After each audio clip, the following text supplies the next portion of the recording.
Alright,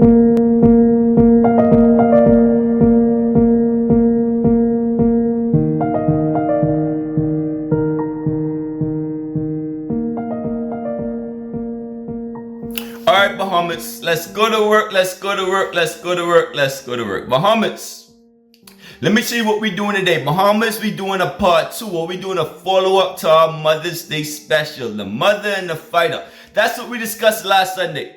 But I feel in my spirit that a lot of y'all was out to your buffet last Sunday, so you didn't watch. So we're doing a follow-up. We're doing a follow-up. So let me give you a quick recap that we're going to do, and then we're going to jump right into it. We're going to do what it do. So here it is, Bahamas. Last Sunday, we discussed the mother and the fighter. What we discussed was that every mother, or to be a mother, you have to be a fighter. And to fight, the only weapon you got in this world is prayer. That's it. You ain't got nothing else. Because everything else in this world, the devil can use against you. Whether it's your children, whether it's your money, whether it's your husband, whether it's your health, whether it's your job. Don't matter what it is, the devil will use it against you. And the only weapon the devil can't use against you is prayer.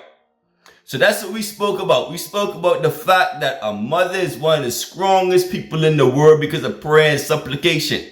Supplication is when you're willing to cry on God's shoulder. So between them prayers and them tears, and there ain't nothing a mother can't do. That's what we discussed. And that's why it's important for our mothers, or to have praying mothers. But now today, Bahamas, just to follow up, what we discussing today is the fact that you can pray, so you're a praying mother, so you have that weapon. But the problem is, a lot of y'all can't fight. And that don't make no sense. It don't make no sense that you have a weapon and you don't know how to use it. So you know how to pray, but you can't fight. You have the weapon, which is called prayer. You get on the helmet of salvation, or the helmet of faith. You get on the armor of the Lord, but you can't fight. So you get on all this armor, Remember now, let me keep it real with you. Why would God say to shield yourself, to put on this armor, if you didn't have to fight? He told you the devil is a roaring lion. So he's telling you the reason why you putting on all this armor, A, for pretty, A, for fashion. The reason why you have this weapon called prayer, it ain't so that you can think that your life is just going to be great and it's going to be easy. At some point, you got to fight. And the problem is, a lot of y'all can't fight. So we're talking about what does it take to be a fighter. So we know what the weapon is. We understand that the only thing we got in this world is prayer. And the reason why the only thing we got in this world is prayer is because the devil could use anything or anyone against you. And that's why God says to pray for your enemies. Because at some point in the same child you got, you might need to pray for him. Because he may be the one bringing you down. Pray for your money, because that same money may be sending you to hell. You think you're better than people. Come on, Bahamas. We're keeping it real in this one. But here's the thing. You got to be a fighter. So what does it mean to be a fighter? You have that weapon called prayer, but what does it mean to be a fighter? And the reason why we're talking about what it means to be a fighter is because what I don't want is for y'all to go in church on Sunday and you're praising the Lord. You're praying, you got the Holy Ghost. But then you got some demons waiting for you in your car. In fact, the demons waiting right outside the church. In fact, the demons right next to you in the church. And they say, you know what? By Monday, I can have you stretched right out. I lie, Bahamas. That's how it is. On Sunday, you're praying, you're jumping up in church, and the demon's sitting right next to you saying, on Monday, I got you. Don't worry about that. So that means all you is talk. I don't want the demons to look at you and say, all this person is and talk. All this woman is talk. Yeah, she can jump up and down all she wants, but she can be cursing out somebody on Monday. I got her. As soon as she walk into the office, in fact, she ever gonna walk in the office, I can send her an email, and she can be cursing out somebody tonight. And I don't want that. I don't want the demons to think that all you is talk, because if you can't fight and you could only pray, then all you is talk, Bahamas. Remember now, prayer is a weapon, but you got to be able to use it. You got to be able to fight with it. Remember what God said? God said, anybody who come to me without faith can't please me. So we're talking about what it means to be a fighter. Let's go to work. God, please bless us, guys, protect us. Our Father, which art in heaven, hallowed be thy name. Thy kingdom come. Thy will be done on earth as it is in heaven. Give us this day our daily bread, and forgive us our trespasses, as we forgive those who trespass against us, and lead us not into temptation, but deliver us from evil. For thine is the kingdom, the power, and the glory forever and ever. In Jesus Christ's name we pray. Amen. All right, may the words of our mouths and the meditation of our hearts may always be acceptable in thy sight, O Lord, thy strength and redeemer. All right, Muhammad's. Let's go to work. I got a story for you all today. And today is my job to let y'all know, what does it mean to be a fighter? What does it take to be a fighter? I got a story. So listen to this story. Now we can break this one down. And we're in Matthew chapter 15, starting at verse 21 to 28. And then Jesus went thence and departed into the region of Tyre and Sidon. And behold, a woman of Canaan came out the same region and cried unto him, saying, Have mercy on me, O Lord, thou son of David. My daughter is grievously vexed with the devil. But the Lord answered her not a word. And his disciples came and besought him, saying, Send her away, for she crieth after us. But he answered and said, I am not sent but unto the lost sheep of the house of Israel. Then she came and worshipped Jesus, saying, Lord, help me. But Jesus answered and said, It is not right to take the children's bread and cast it to the dogs. And she said, Truth, Lord, yet the dogs eat of the crumbs which falleth from the master's table. Then Jesus answered and said unto her, O woman, great is thy faith. Be it unto thee even as thou wilt. And her daughter was made whole from that very hour. All right, Muhammad, let's go to work. The important part of this is that very last sentence. Listen to what it said. It said, Be it unto thee even as thou wilt. So what Jesus is saying is, thy will be done. He's basically telling the mother, he's telling the woman, he's telling the fighter, thou will be done. And why is that important? Because when you say the Lord's Prayer, that's why we started with the Lord's Prayer. When you listen to the Lord's Prayer begins, Our Father who art in heaven, hallowed be thy name. Thy will be done. So thy kingdom come, thy will be done. So in the Lord's Prayer, you're telling God, your will be done as it is in heaven. But here it is. We see a transference of power. Willpower. We see God saying, thou will be done. He's telling the woman, your will be done. So first, let's understand, what is willpower? We got to understand that first. Because then we got to understand, why is it that God is agreeing with this woman?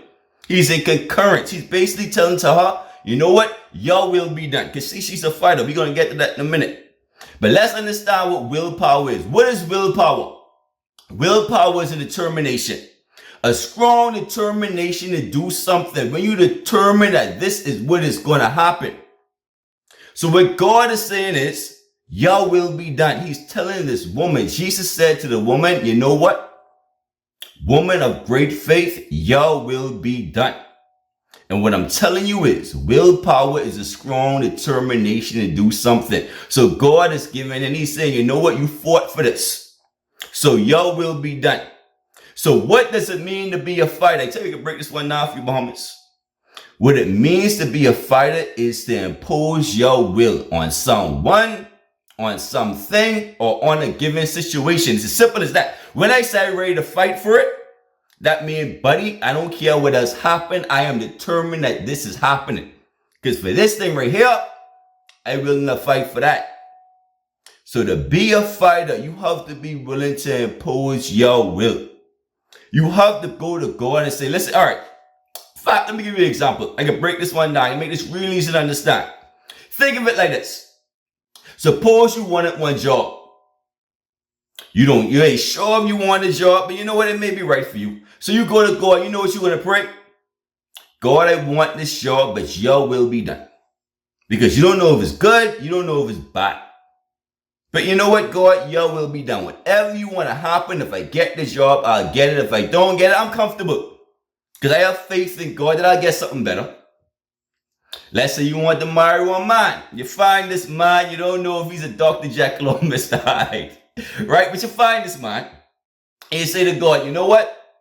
I won't marry this man, but your will be done. I am loving him, but let your will be done. Because I ain't sure. It may work out for good, it may work out for bad, but Lord, your will be done.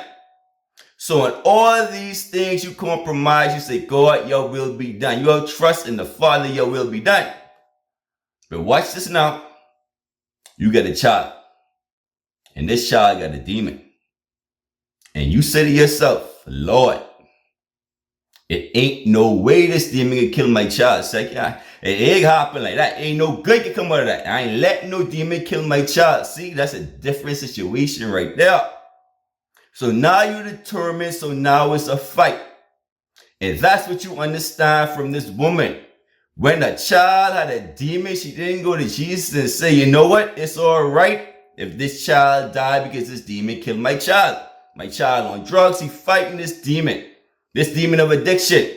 Nah, she didn't say it was all right, Bahamas. Because she knew it was a fight. And that's what I'm trying to tell you. What I'm trying to tell you is to be a fighter, you have to have willpower. That's why God gave us free will. Because in order for you to be able to fight for something, you have to have the freedom to do it.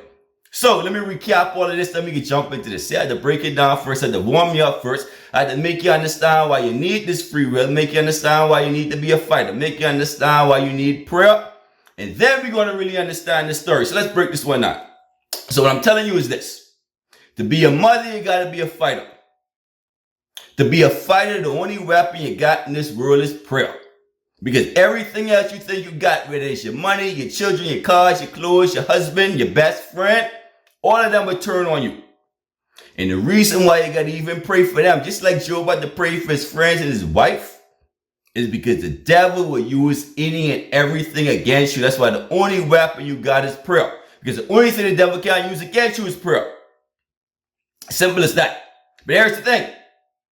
A lot of y'all know how to pray, but you don't know how to fight, and that don't make no sense. So you got a weapon that you don't know how to use. And what I'm trying to explain to you is, for you to be a fighter, you have to have willpower. That's why God gave us free will. You have to be able to go to God and say, God, now I understand everything else that's going on. I understand you got all these other people dropping down dead. You know the murder count. But my child ain't gonna be one of them. So you got to be able to go to God. And then God is going to say, oh, woman of great faith, because you can't come to God without faith. You need faith to have willpower. Because remember what willpower is. The determination that something is going to happen. Let me give you an example. I give you a very good example about willpower. Remember when Jesus was on earth? Remember what Jesus used to say about the Pharisees? He used to say, y'all are like whitewashed coffins. You're clean on the outside and you're dead on the inside. The blind leading the blind. God never imposed his will on the Pharisees. He allowed them to do whatever they want to do. Because it was the blind leading the blind. However, when God went to that church, and you had a bunch of them outside the church selling things and trading money, God sat down and God made a whip. And then he started flipping tables and beating the people. And what did he say? My house will not be made a den of thieves. My house is a house of prayer. So he imposed his will at that point. See, it's a big difference because God knew when to fight. He never imposed his will on the Pharisees. But the minute they made his house a den of thieves and it's supposed to be a house of prayer, he imposed his will. He started flipping tables and beating the people. That was it. Why? Because thou will be done. And that's what I'm trying to tell you. What I'm trying to tell you is, as a mother, some things you go to God, you say, God, all things work out for good for those who love God and are called according to his purpose. So either way this thing go, I get the job, I don't get the job, I buy the house, I don't buy the house, that's fine. I can live with that. But then there's other things I'm willing to fight for. And what I ain't going to let this demon do is kill my child. Let's go to work, Bahamas.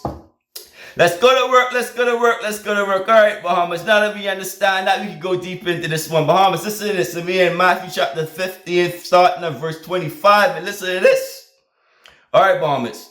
And then she came and worshiped, saying, Lord, help me. Now, that's the crux of this, Bahamas.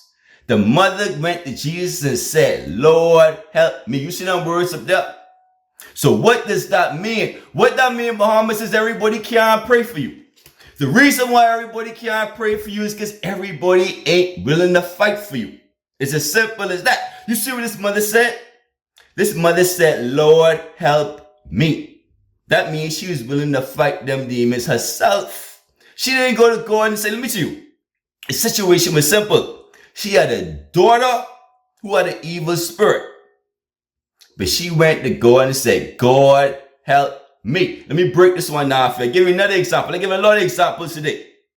When you go to the priest and you tell the priest to pray for you, you know what the priest say? The priest say, God help brother so-and-so. Or God help sister so-and-so. That's what the priest say. But when your ma go to God and pray for you, your ma don't even call your name.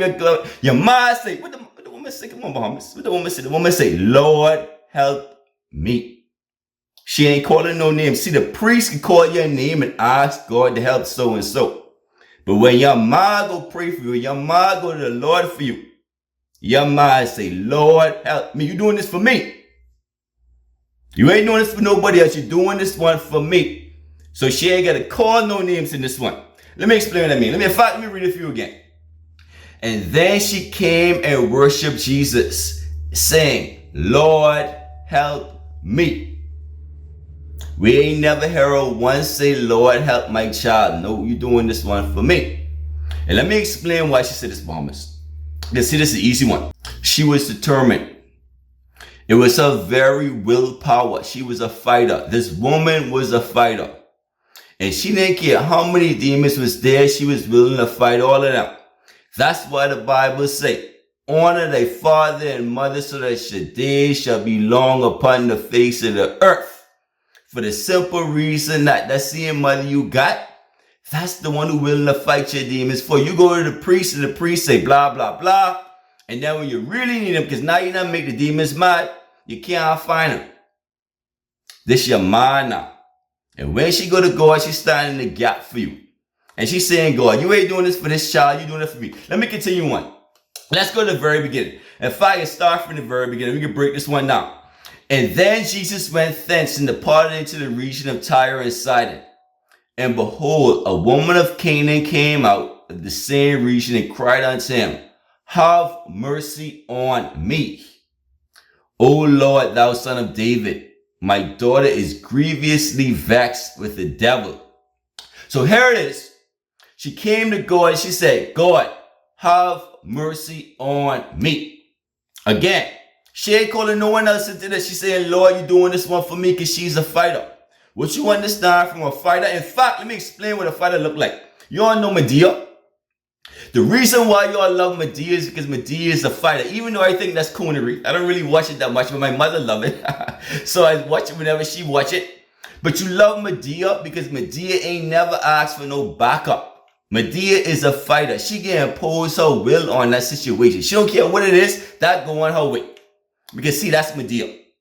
That's what a mother looks like in the spiritual realm. They don't care who doing what. They don't need no help. She can do bad all by herself. So here it is. You have this mother. And she says, Lord, have mercy on me. Because what she understands is this. And never forget this. What she understands is a lot of people, and one of those people is her daughter. They've lost their will to live. They've lost their will to fight. There's a lot of men out there. They lost their will to succeed. It's as simple as that. I can be honest with you. When you see someone go into depression, they've lost their will to live. They don't even feel like living no more. No matter what happened, nothing can make them happy. They praying, but they still not feeling happy. They have lost that will. When you see someone they down because they can't find a job or they can't find work or they can't pay their bills and they is down where they don't want to do nothing. So they lost their working head or their working mind, people like to say. They lost their will to succeed. They feel like, you know what? This is a corrupt government. This is a corrupt country. Ain't nothing happening for me. As if God still lay on the throne. When people health bad, they don't want to be here no more. That's it. They're like, you know what? I died anyway. So what do I care? When people have been victimized, They've lost their will or that appreciation for life to care anymore. They just don't care. I don't care. So what this woman understood was that, listen to me, my daughter fighting demons. I don't know what type of demon she was fighting, demon of addiction, whatever it was she was fighting. But her daughter was fighting something. And what she realized was that her daughter lost her will to fight. And that's when she picked up the weapon for her. And that's what I'm trying to tell you, Bahamas. Because you got a lot of people out there, a lot of children out there. A lot of people out there you care enough to fight for. But they're not even strong enough to pick up the weapon. They're not even strong enough to pray. Half of them don't want to pray. Half of them don't want nothing to do with God. They might not even know God. Worse. And so you see them being destroyed for lack of knowledge. And what this woman understood was, you know what? I got to go in this alone. I got to fight this one alone. And the problem is, what a lot of people don't understand is when you see someone lost their will, it's a door that's open. It's some type of door that's open that's allowing those demons in. And that person may not be able to close the door. Who knows what it is? They could be involved in homosexuality, all kind of funny business. But it's a door that's open and they can't seem to close it.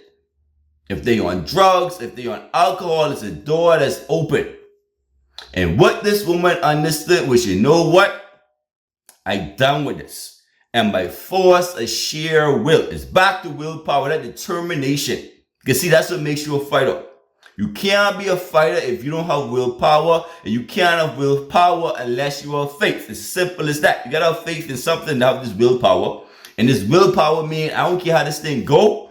It go in my way because I'm willing to fight for this one. And you're willing to fight to the end. And that's what we see here from this mother. A woman that was willing to fight. And that's what I want you to understand. Now let's break down the psychology of a fighter. I can wrap this one up because I'm talking a lot. But let's break down the psychology of a fighter. And by psychology, I mean how you have to think in order to have this willpower. How you have to think in order to be a fighter. How you have to go about this. Because the devil could try to break you down. You ain't fighting against flesh and blood. You're fighting against things that putting ideas in your head. That doing things that get you confused, that lying to you every step of the way. So how do you deal with this? What type of psychology a fighter have to have? And let's talk about this. And then we can break this down sentence for sentence. And listen to this, Bahamas. We're still in Matthew chapter 15, starting at verse 21. We can break this one down and we can say a prayer. And then Jesus went thence and departed into the region of Tyre and Sidon. And behold, a woman of Canaan came out of the same region and cried unto him. See, she's a fighter. That's the war cry. And cried unto him, saying, have mercy on me, O Lord, thou son of David. My daughter is grievously vexed. So here it is. She's saying, Lord, have mercy on me. She's never said, have mercy on my daughter. Because she don't know what that daughter doing. She don't know what doors her daughter get open to let them demons in. She's saying, have mercy on me. Because she pick up the weapon now. She doing the fighting. But Jesus answered her not a word. And his disciples came besought Jesus, saying, send her away, for she crieth after us. So this is the first thing we got to break down. Let's understand the psychology of a fighter. Hear what it says. And Jesus answered her not a word. Bahamas, life and death is in the power of the tongue. And here it is, God is silent. Jesus was silent. In life, the people you need to help you to open doors or to close doors are going to be silent. But this woman still cried out. So the first thing you're going to learn about the psychology of a fighter is that a fighter doesn't hear silence. I remember a long time ago when I was searching for a job. I remember when I was young, I was searching for a job. You know when you're sending your resume somewhere and you don't hear nothing? I remember I was calling back 3-4 times a week because I don't hear silence. Bahamas. The psychology of a fighter. If you're a fighter, you don't hear silence. You ain't got to talk to me. I can talk to you. you ain't got to call me back, but I can call you. I promise you I can call you. I on it. And that's the psychology of a fighter. If you're a fighter, it don't matter if you're silent. Hear what it said. Jesus was silent. He answered her not a word, and she still was crying. She still was pleading her cause because she was fighting for something. She was determined that something was going to happen, and so she was imposing her will. She didn't care who she's imposing her will on. What did Jesus say? What did Jesus say about the unjust judge? Jesus said the judge was unjust, but just because the woman kept on bothering him, he said, you know what? I can do what you say, give up. And that's what a fighter looks like. What's the second thing we learn about a fighter? The second thing we learn about a fighter is that a fighter don't listen to the haters. What did the disciples say? The disciples said, send her away. What kind of thing this is, Muhammad? I got a sick daughter. Send her away. Are you crazy? This woman ignored them. She ain't got no time for them. In fact, she didn't even come there for them. That's like you go to Princess Margaret Hospital. You want to see the doctor. My child's sick. And you got the nurse telling you something else. Hold on. I ain't come here to see you. I need to see the doctor that went over. Which in fact, what you even come out there for? I don't want to talk to you. That was this woman. This woman saying this type. Listen to me. I ain't come here for y'all. How y'all can send me away? I ain't coming to see y'all. I come in to see Jesus. That's like you in the church on a Sunday. You're praising God. And the people looking around like, why does someone don't stop making noise? Buddy, I ain't coming to see y'all. I coming to see God. I ain't talking to y'all. All right. So here it is. The first two things you learn about a fighter.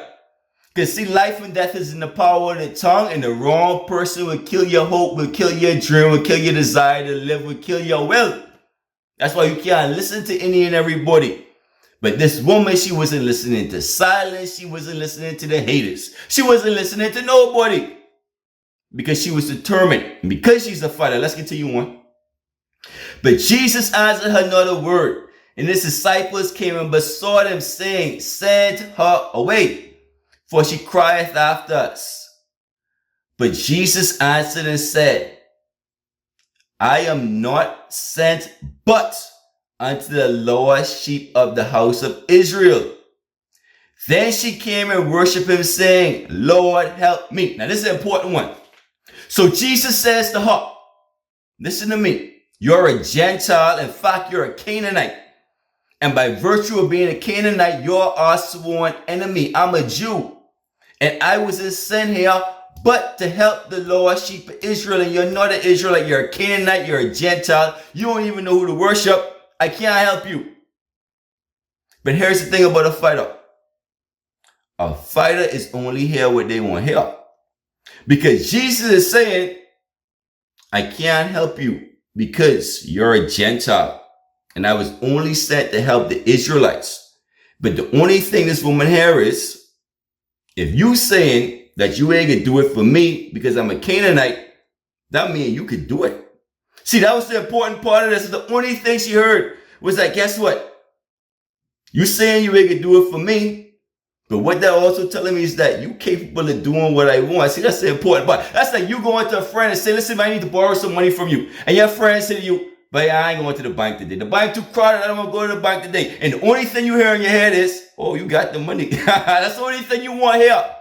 That you got it. That you got the juice. That you could do what I need you to do. And that's the only thing the woman heard. So what is it about a fighter? A fighter only hear what they want here. Let's continue on. But he answered and said, it is not right to take the children's bread and cast it to the dogs. And she said, true, Lord, yet the dog eat the crumbs which fallen from their master's table. So what's the second thing about a fighter? A fighter don't hear insults. I don't care what y'all saying. My child on drugs, you can tell me I can't praise the Lord in this church. Come on. They don't care what nobody got to say. You to the courthouse, you trying to find out what the situation is. I don't care what they saying. Buddy, I make a scene. I cut a movie. You better bring someone to talk to me. I'm telling you, I turn into Medea. And that's what this woman is saying. This woman is saying, you call me a dog. That's fine. But even the dogs eat from their master's table. You can't get insulted when you're in the middle of a fight. It's a fight. You expect that to happen. In the middle of a fight, I expect you to say something. I can't understand that. Someone going to a job interview, they say something, you get upset, you get insulted. How you going to get insulted? It's a fight. You should expect to get insulted. I was waiting for you to say that. That's this woman. This woman's waiting for Jesus to say that. You see, she had a perfect comeback. She's waiting for that. And then Jesus answered and said, O woman, great is thy faith. Be it unto thee even as thou wilt. And her daughter was made whole from that very hour. And what I'm trying to tell you is that's what that woman wanted to hear. And that's the thing about a fight. I can wrap it up right now. A fighter don't stop until they hear what they want to hear. They don't care what else you saying. They don't care what else you doing. A fighter ain't stopping until they hear what they want to hear. because their whole purpose is to impose their will on you. They're determined that this could go how it needs to go, or else it ain't going nowhere. Movie over. God, we pray to you. Bless us, guys. Protect us. Help us to also pray. We don't need to pray to fight, the Heavenly Father. Help us to know when to fight and how to fight and who to fight for. In Jesus Christ's name we pray. Amen.